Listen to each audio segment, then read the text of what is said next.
Hello, welcome back to തസ Times. ഞാനിന്നിവിടെ ഒരു പനീർ ബട്ടർ മസാലയാണ് തയ്യാറാക്കാൻ പോകുന്നത്. അതെങ്ങനെ ഉണ്ടാക്കുന്നത് നമുക്ക് നോക്കാം. അതിനായി ഞാനിവിടെ ഒരു പാത്രം വെച്ചിട്ടുണ്ട്. അതിലേക്ക് നമുക്ക് കുറച്ച് ബട്ടർ ഇട്ട് കൊടുക്കാം. ബട്ടറൊക്കെ നിങ്ങളുടെ ഇഷ്ടത്തിനനുസരിച്ച് കൂട്ടിയും കുറച്ചൊക്കെ ഇട്ട് കൊടുക്കാം. കാരണം ബട്ടർ കൂടുതൽ ഇടുമ്പോൾ നല്ല ടേസ്റ്റാണ്. ഇനി ഇതിലേക്ക് 2 മീഡിയം സൈസ് സവാള കട്ട് ചെയ്ത് ഇട്ട് കൊടുക്കാം. സവാള ഇതുപോലെ ചെറുതായി അരിയണമെന്നൊന്നും നിർബന്ധമില്ല, എങ്ങനെ വേണമെങ്കിലും അരിഞ്ഞിട്ട് ഇട്ട് കൊടുക്കാം. കാരണം നമുക്കിതൊന്ന് അരച്ചെടുക്കേണ്ടതാണ്. ഇനി ഇതിലേക്ക് ഒരു ചെറിയ കഷ്ണം ഇഞ്ചി, ഒരു 6-7 അല്ലി വെളുത്തുള്ളിയും കൂടെ ഇട്ട് കൊടുക്കാം. എന്നിട്ട് ഇതൊന്ന് വഴറ്റാം.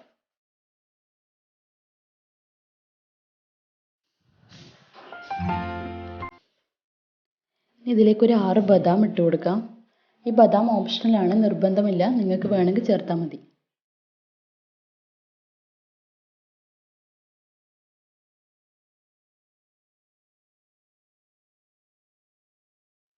പിന്നെ ഇതിലേക്ക് ഞാൻ കാഷ്യൂ ഇട്ട് കൊടുക്കുന്നുണ്ട്. എൻ്റെ ഒരു കൈപ്പിടിയിൽ അത്രയും കാഷ്യൂ ഞാൻ എടുത്തിട്ടുണ്ട്. ഇനി അതും കൂടെ നമുക്ക് നന്നായി ഒന്ന് വഴറ്റാം. ഇനി ഇതിലേക്ക് 2 ഉണക്കമുളക് ഞാൻ ഇട്ട് കൊടുക്കുന്നുണ്ട്. ഉണക്കമുളക് നിർബന്ധമില്ല, എൻ്റെ കയ്യിൽ കാശ്മീരി ചില്ലി ആയതുകൊണ്ടാണ് ഞാൻ ഉണക്കമുളക് ഇട്ടത്. നിങ്ങളുടെ കയ്യിൽ നോർമൽ ചില്ലി ആണെങ്കിൽ അങ്ങനെയും ചെയ്യാം.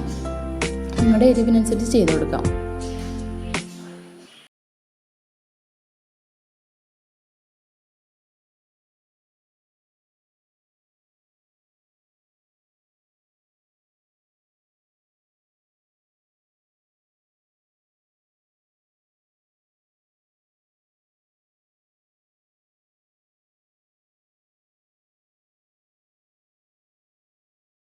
നന്നായി ഒന്ന് മിക്സ് ആക്കി എടുക്കാം.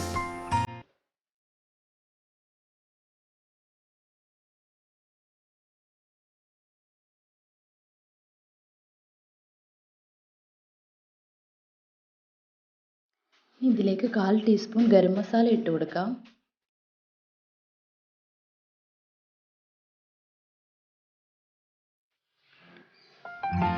ഇനി നമുക്കിതിലേക്ക് തക്കാളി ഇട്ട് കൊടുക്കാം. ഞാനിവിടെ സ്മോൾ സൈസ് തക്കാളി ഒരു 4 എണ്ണം എടുത്തിട്ടുണ്ട്. അത് കട്ട് ചെയ്തത് ഇട്ട് കൊടുക്കാം.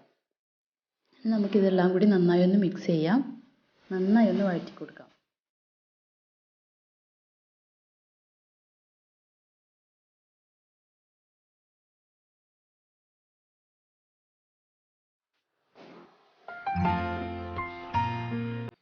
ഇനി നമുക്കിതൊരു 2-3 മിനിറ്റ് ഇതുപോലെ അടച്ച് വെച്ച് വേവിച്ചെടുക്കാം. തക്കാളി നന്നായി വെന്ത് വന്നിട്ടുണ്ട്. ഇനി നമുക്കിതൊന്ന് അരച്ചെടുക്കാം. ഇനി അരച്ചെടുത്തിട്ടുണ്ട്. ഇനി നമുക്ക് ഒരു പാത്രം വെച്ച് അതിലേക്ക് കുറച്ചുകൂടി ബട്ടർ ഒഴിച്ചു കൊടുക്കാം.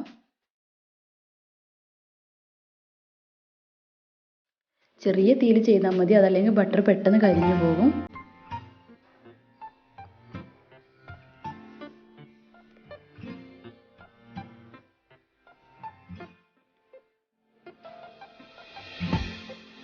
ഈ ബട്ടർ ഏകദേശം മെൽട്ടായി വരുമ്പോഴേക്കും നമുക്കിതിലേക്ക് 1/2 ടീസ്പൂൺ കൂടി മുളക് പൊടി എന്നിട്ട് വഴറ്റി കൊടുക്കാം.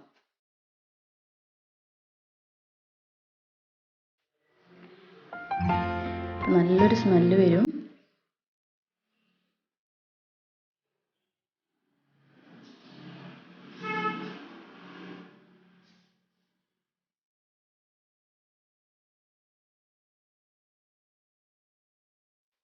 ഇനി ഇതിലേക്ക് നമ്മൾ നേരത്തെ അരച്ച് മാറ്റി വെച്ച ആ ഗ്രേവി ഒന്ന് ഒഴിച്ചു കൊടുക്കാം.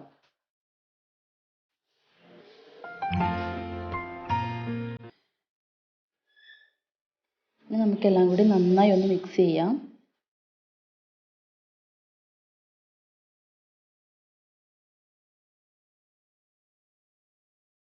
ഇനി ഒരു 2-3 മിനിറ്റ് തിളക്കുന്നത് വരെ വെക്കാം.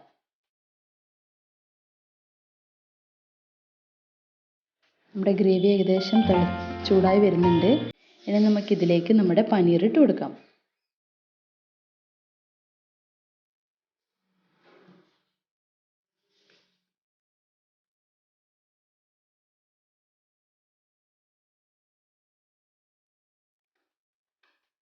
കണ്ടോ, എല്ലാം കൂടി നന്നായി ഒന്ന് മിക്സ് ആക്കി എടുക്കാം.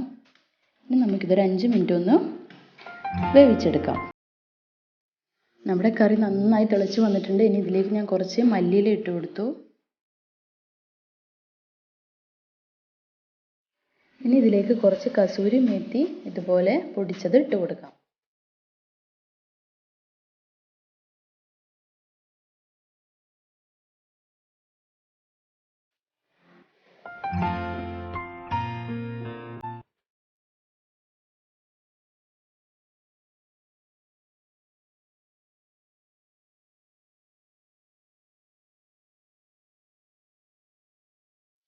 കണ്ടില്ലേ, നമ്മുടെ പനീർ ബട്ടർ മസാല ഇവിടെ റെഡി ആയിട്ടുണ്ട്. ഇത് ബാച്ചിലേഴ്സിനൊക്കെ പെട്ടെന്ന് തയ്യാറാക്കാൻ പറ്റുന്ന ഒരു റെസിപ്പിയാണിത്. എല്ലാവരും ട്രൈ ചെയ്ത് നോക്കണം. ഇനി നമുക്കിതൊന്ന് സെർവ് ചെയ്യാം.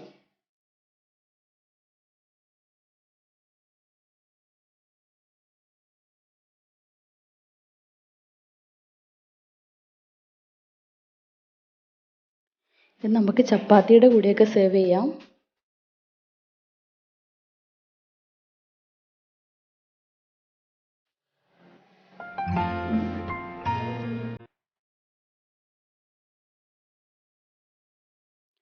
എൻ്റെ വീഡിയോ നിങ്ങൾക്ക് ഇഷ്ടമായെന്ന് കരുതുന്നു. ഇഷ്ടമായിട്ടുണ്ടെങ്കിൽ എല്ലാവരും സബ്സ്ക്രൈബ് ചെയ്യുക, ലൈക്ക് ചെയ്യുക, ഷെയർ ചെയ്യുക, കമൻറ്റ് ചെയ്യുക. Thanks for watching.